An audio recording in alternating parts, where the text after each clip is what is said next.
উৎপন্নতা সেটা আমরা লক্ষ্য করেছি, এবং কি শৃঙ্খলা এবং মানে মমত্ব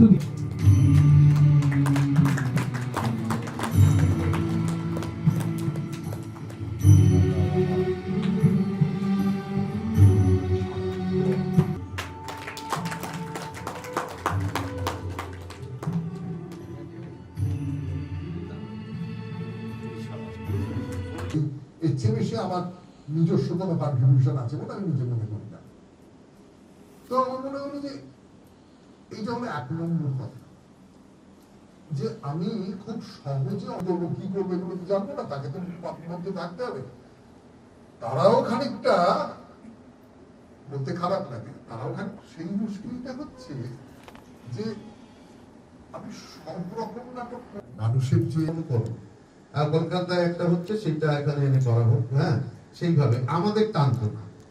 আমরা সেই সময় এটাও জানতাম যে আমরা নাট্যকার, আমাদের কেন নাটক দেবে, গোমুটা নাম শুনে দিকে যাব। আর একটা মন বলে না না কালো নয়, তুমি আলোর অভিমুখে ফিরে এসো। এই নাটক কালো থেকে আলোর অভিমুখে ফিরিয়ে দিয়েছে।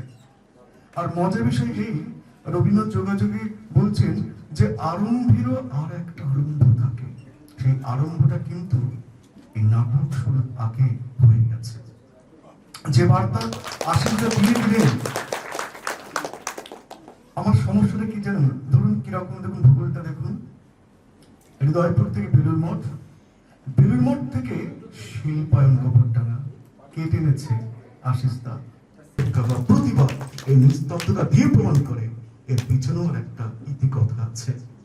কথাকৃতির জয় হোক, ভালো হোক, মঙ্গল হোক।